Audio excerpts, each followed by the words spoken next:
Marriage, becoming sacraments of God's love.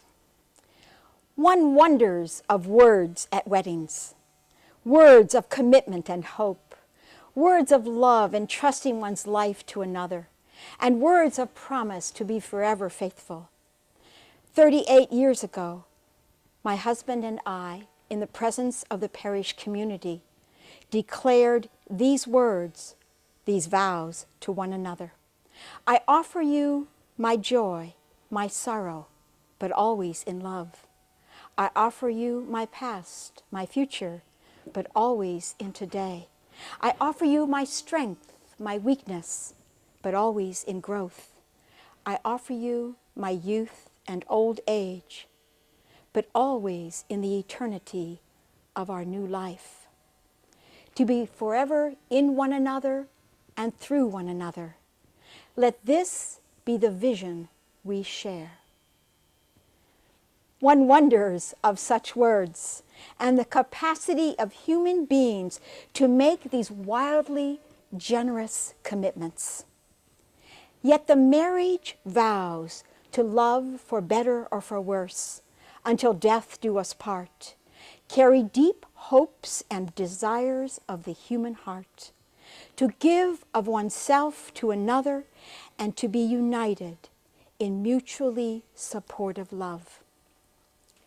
Marriage as a Christian sacrament is a lifelong and faithful union of a man and woman committed to sharing their life and love together. Whatever its struggles, even failures, disappointments, and there are many, marriage as a declaration and response of love is a privileged moment in human life where we glimpse something of God's unconditional love for us.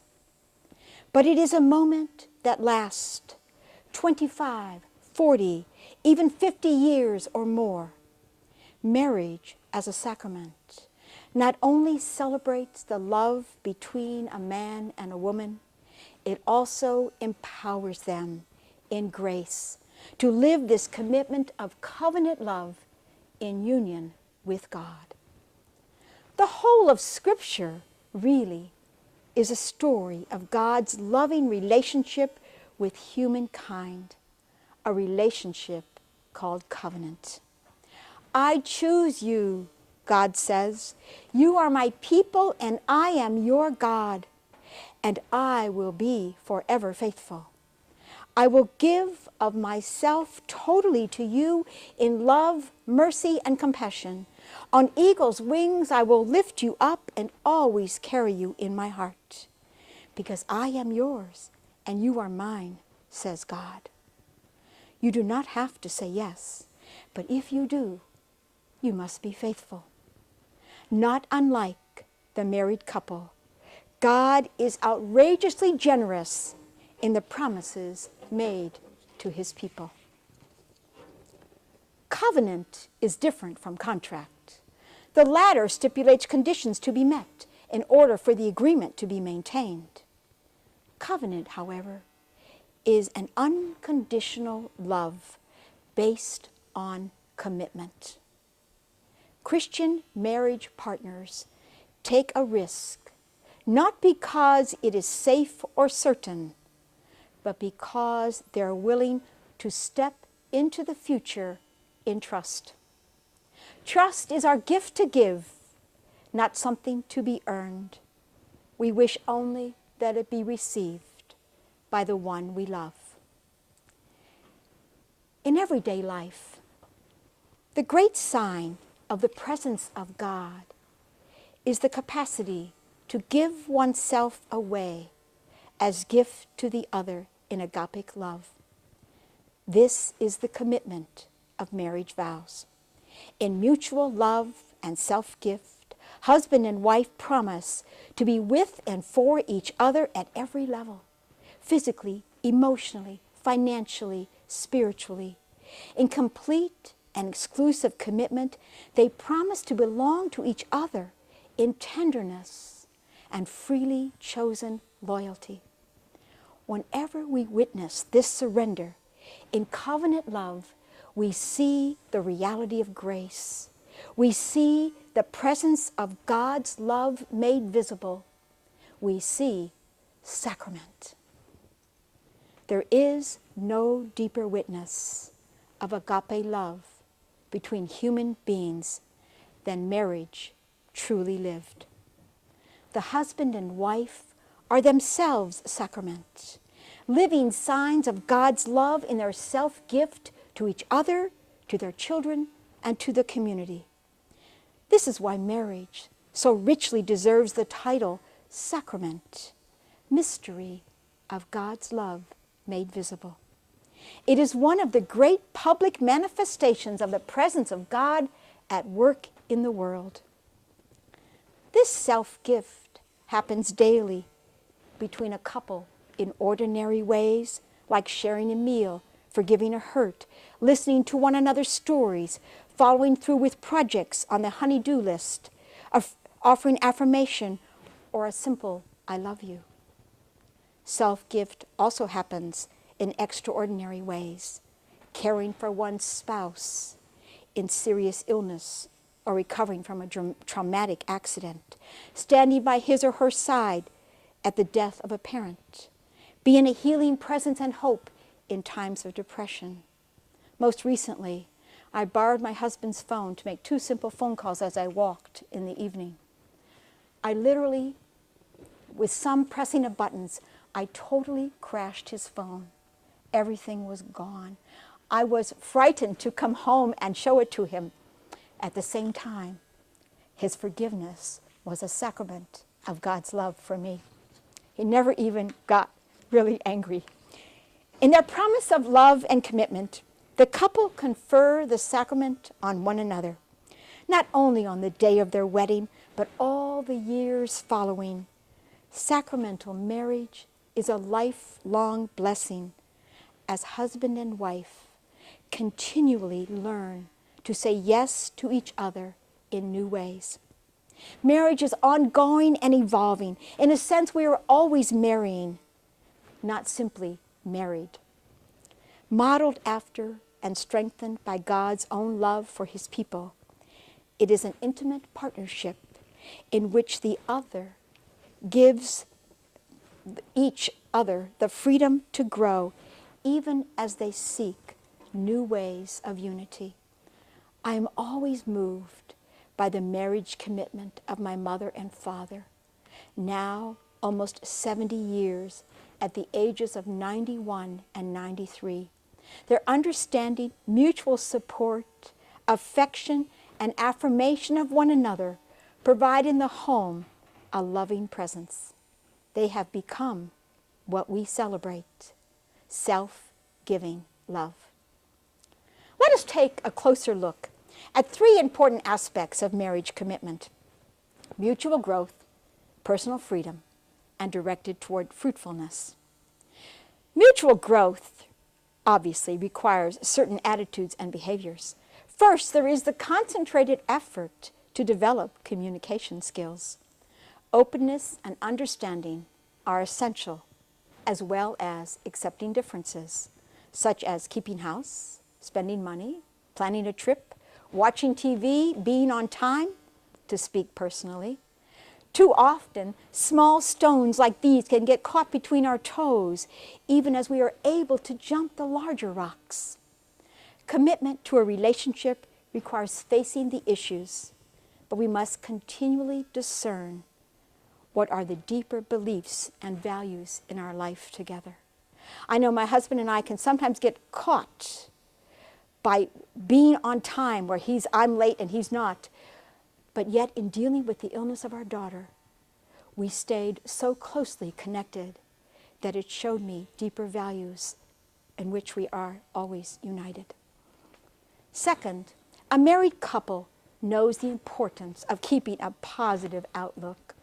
Seeing with the eyes of love, we focus on the goodness in our spouse, the patience, the insight, the creativity, the talents, the sense of humor, and let the negative be swallowed by the positive.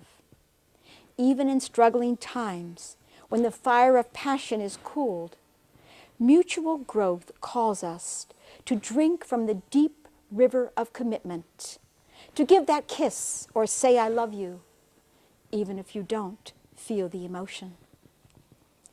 Related to both communication and positive outlook is simply spending time together as a source of renewal, a special date, a late night dinner, or even a weekend getaway for fun, discovering through heart-to-heart conversation new insights about one another.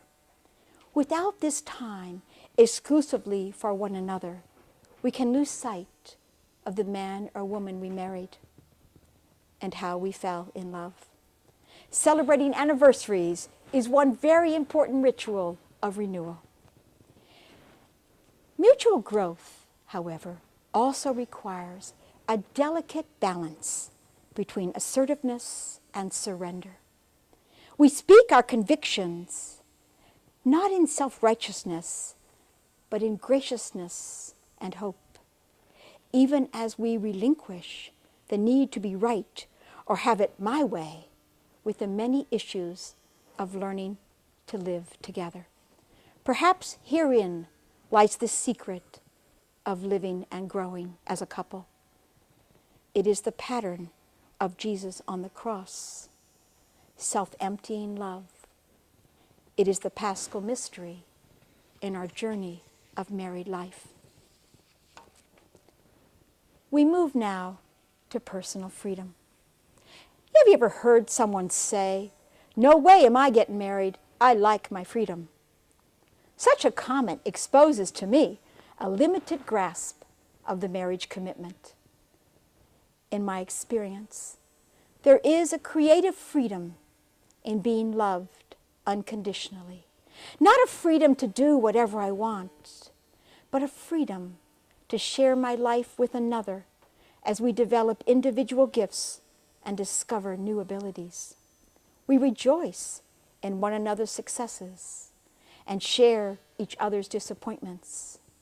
We grow together, not apart, in this adventure of loving. I cannot tell you how many people across this diocese have told me the best thing in the Missourian is your husband's article. Tell him I love it. And I say, yes, I will, grateful in my heart for his success. Perhaps the least understood aspect of marriage is a union based on love and directed toward fruitfulness. Christian married love necessarily reaches out beyond the couple's personal and mutual growth. It expands to embrace others as God always does. Raising children is a natural and core expression of fruitfulness in marriage. This is why the Catholic Church insists that sexual intimacy between a husband and wife be open to procreation and that no artificial means be used to prevent conception. This remains a necessary prophetic voice when the sacredness of sexual union and the dignity of human life are too often violated. However, it is not only the number of children, though this is crucial, but also a generous attitude in service and sharing that marks the fruitfulness of Christian marriage. Many today, be it family, friends, or even strangers, are looking for a place to belong. Christian couples and families are called to a larger fruitfulness in outreach to those in need. To furnish a place of belonging for an orphan child, an elderly person without support, women struggling with abuse, a teen who has been cast out by family, our own parents facing dementia, a physically challenged child needing constant care. For some, this commitment will be temporary and others permanent. In either case, the fruitfulness means a home marked by openness, hospitality, and sensitivity to all those suffering. They are the sacrament of the living God, the presence of God in the flesh. I always challenge myself at Thanksgiving to, when we have all the children around the table, to invite somebody in the community who does not have that family support. I have seldom been successful. Ron Rolheiser, in his spiritual classic, Holy Longing, offers 4 beautiful images as witness to a marriage marked by fruitfulness and a generous spirit. A good marriage, he says, is a warm fireplace. Love between 2 people generates a warm and peaceful place, not just for the couple, but for everyone who comes near them, children, neighbors, community. A good marriage, he says, is a large table loaded with lots of food and drink. When 2 people love each other sacramentally, the table becomes a place of hospitality where people, not only the couple, come to be fed, literally and figuratively, because the table is sacramental. Like Jesus feeding thousands, there is always sufficient to satisfy those who come to the banquet. A good marriage is a container, much like a crucible, that holds suffering and carries the suffering toward healing, both their own and that of others.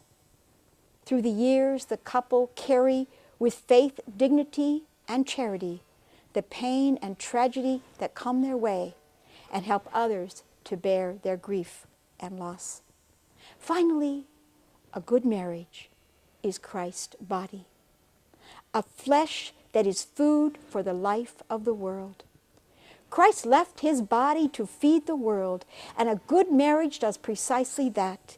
It nourishes all who come into its open circle of relationships, offering moral, psychological, religious, and even humorous support. One might think of them as vitamins for the soul. I know many good marriages, and in their presence I feel blessed, welcomed, and am fed at many levels. But there remains another, more difficult question. What makes a great marriage? What really marries one person to another? Genesis says the 2 shall become one flesh. What connection needs to be there for this to really happen? We have alluded to some already. Mutual respect, gentleness toward one another, uncompromising fidelity, harmony of thought and feeling on important matters, praying together, and complete trust. Rolheiser, again, believes that it is moral affinity that makes for great marriage. Each of us has a place inside where we feel most deeply about right and wrong of things. A place where what is most precious is cherished and guarded, where in the end we sometimes feel alone. I quote, "More deeply than we long for a sexual partner, we long for someone to sleep with morally.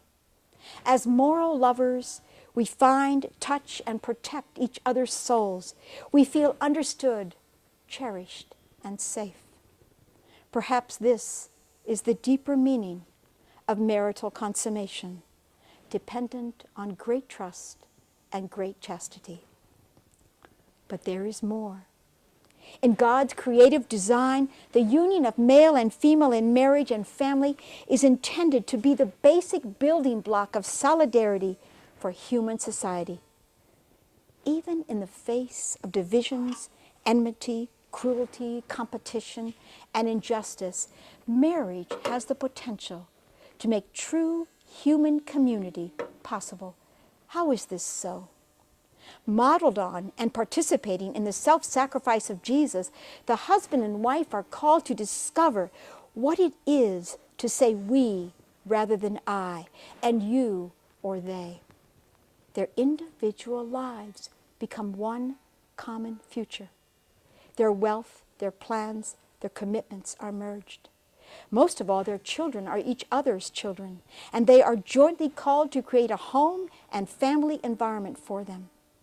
Imagine many marriages rippling outward, building relationships throughout society as a basis for peace and support.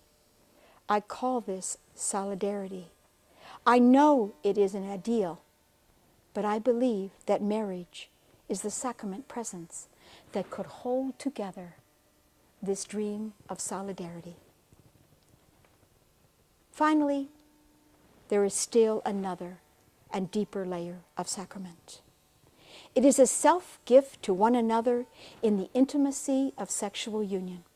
It is a profoundly sacred experience in our committed love, a time of tremendous vulnerability and trust. It is a deep yes to one another and a profound affirmation of the other person in their sexual identity. Sexual intercourse within love consecrated through marriage verifies and celebrates physically, emotionally, and spiritually what was pronounced in the marriage vows. It is perhaps the most important way a couple has of telling each other they wish to continue in this consecrated relationship. Sexual intimacy can also be powerful as an act of healing and forgiveness. Most every relationship has its wounds, scars, disappointments, weaknesses, and inadequacies. In the total gift of self, we are somehow able to drop the hurt and believe once again in our love together, in gratitude and hope. We have focused on marriage as sacrament and the clarity with which it manifests the self-giving covenant love of God. Even as the couple is sacrament of love to one another, their love is directed to a greater fruitfulness. Birthing new life and embracing the larger community, they become a transforming presence, sowing seeds of solidarity in the world through their union in love. One wonders of words at weddings. Who can measure the commitment and promise they carry? I offer you my strength, my weakness, but always in growth, to be forever in one another, through one another. Let this be the vision we share. Thank you, and may you know the love of one another in your own marriage commitment.